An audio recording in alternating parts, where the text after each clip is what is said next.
It always comes back to LeBron James, so it was. No, I swear, I can go the rest of this year without hearing LeBron James. Like, seriously, I like LeBron James. It's just not every minute has to be dedicated to LeBron James. Shout out to you, Guru. There's like 30 teams and like 15 players per team, and we got. Wow. How you the king when you consistently lose?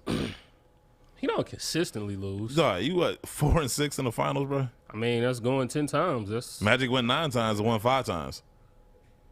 I mean, that's you know what? That's what makes me annoyed by most LeBron talk is like most people that argue on his behalf is like only started watching basketball when he played. There's like 100 years of basketball before LeBron. Here's the one thing I will say that and it pains me to do this because I don't like siding on LeBron's side or LeBron's fan side. Oh God! You just said Magic went 9 times and won 5, right? Yeah. How many other Hall of Famers did he have on his team with him when he went? I mean, he had Kareem, arguably the greatest player of all time. So let's get to that. Yeah, James Worthy, context one of the is everything. Because of all time. There's a difference between drafting somebody because just because you draft somebody doesn't mean they're gonna pan out, right? Like, without mentioning certain people's name, you got what's the name? Kwame was going off on people all this summer. You know what I'm saying? He was the #1 pick. No, he was trash. He was trash in the league. Okay, once again, now he's probably about to come after me. Listen, so. Kwame Brown, that's Geno. I want you to Geno. That's Geeno. Like, aim your vitriol at him. Here it comes. Listen, all I'm saying is there's been a lot of people that were drafted #1 that didn't necessarily pan out. Drafted high that didn't necessarily pan out, right? So it's not a given that you're going to be good. So when you draft people, it's a flip of the coin. Right, so those players ended up developing into Hall of Famers. Yes, who's to say if they went somewhere else they would have developed into those Hall of Famers? That's a lot different than somebody who is established as a Hall of Famer, as a franchise player, whatever. So it's a lot different. Like, it's real easy to say, okay, like, was you big on Dwayne Wade before he got drafted? His game against Kentucky in the NCAA tournament, I thought he was good. I didn't think he was going to be. I didn't think he would turn out to what he turned out to be. Exactly. So it's a lot easier to say I want Wade on my team once he's established himself in the NBA. So bring this back to what the point you're trying to make. So the point is, I'm trying to say, because you made the comparison with Magic, how these Hall of Famers, yeah, they drafted them and they developed. So Kareem there's wasn't a difference. drafted. Well, that's one player. The greatest player. No, I agree. He's one of the greatest players. He's the greatest player to me. It's Kareem, then Magic. That's really just Kareem, Michael. Then I don't know. It gets dicey there. Get Jumpman in here. Jumpman and say Bill Russell because I know he's a big Bill Russell guy. Would he? I feel like you're trying to make an old joke. I mean, he watched him play. Jumpman sitting there eating his Father's Day dinner like the fuck. Like Jumpman was the only one in the gym to see Wilt Chamberlain's 100 points. Jumpman. Yo, hey, get JB, your man. Hey, he gonna pull up an airship. I haven't seen you in a while, man. He gonna pull up an airship, man.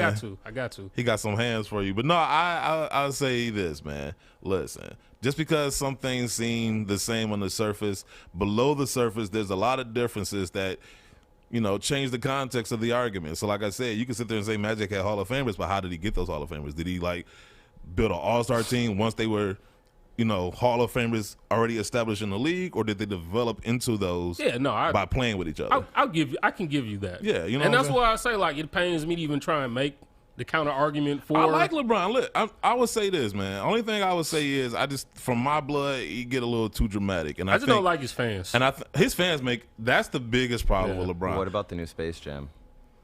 We get into that. I'm not feeling them, but I will say this. I like LeBron, but his fans make it very difficult. Yeah. Every single day. This is why he's better than Jordan. It's like, oh, God. Can we just enjoy him? Can we just watch the game? Do we have to compare him every single time? Yeah. We got to make up stats. First player to wear church socks to score 20 points. That's not a real stat. You know what I'm saying? I feel like there's somebody else to do that. Keith Van Horn used to do that a lot. That's what I'm saying. That's not a real stat. Let's stick to real stats. And then even the stats that he gets, he surpassed Michael Jordan on a scoring list. Yes, he did. It only took him 3 more seasons to do it, but yeah, he did. So I'm just saying. Because if we're going to make that argument, Karl Malone's better than Michael Jordan, right? Because he's higher on the list. Yeah. I'm just saying. Let Karl Malone tell you he's better than Michael Jordan. And I don't even know how he got on this, but when you have conversations about greatness, it's multifaceted, right? Impact, of course, stats, things of that nature. It's a bunch of different categories that accumulate to make the argument of somebody being the greatest. So it ain't just one thing. All right. So anyway, Long story short, Michael Jordan's better.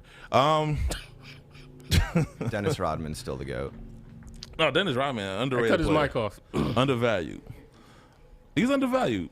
I wouldn't say greatest, but I would say defensively, like him, Bill Russell, Ben Wallace. No.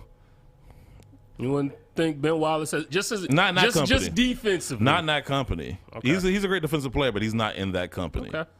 I'm just trying to think of different people I could throw out there. No, because I think Dennis Rodman, to me, what made him great was the fact that his versatility. Like, if you think about it, in his earlier days, he's out there checking guards and small forwards, and then in his later years, he's checking power forwards and centers. True. You remember when he was in NWO? Jesus. That was the highlight of his career. I mean, if you look at Dennis Rodman's career, though, so he was in the NWO. Well, we could start there. We could start backwards. What? He was in the Dennis NWO. Mm-hmm. I mean, he dated Madonna, Carmen Electra.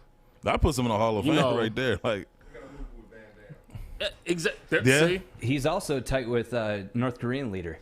Yeah. I mean, he's I like think the he misunderstood that whole thing. He was just like used as a pawn and didn't get it. Yeah, but it was entertaining. He was still cool with him, though. He was still cool with him. And you got to figure, like, for celebrities. what country is that? What country is he the leader of? North Korea. We're not going to sneaker con North Korea. I ain't about to say Dennis nothing. Rodman going to be there by himself. Hey, the best I'm not going. he was gifted a pair of Yeezys. And I just don't know if ripped you the guys- box open? Yeah, like the Yeezy box is like a slide, not a top open. Yeah, and he just shredded it to pieces. But when you think about it, like, is there any other celebrity/athlete that's been over there? No. Like, it's literally Kim Jong-un has an obsession with Dennis Rodman. It's kind of weird. But I would be scared, though. Like, honestly, I wouldn't go. No I way. would not go, man. Some of these countries. You know, it's weird. He's got an obsession with Dennis Rodman. I'd rather be obsessed with Mike Tyson.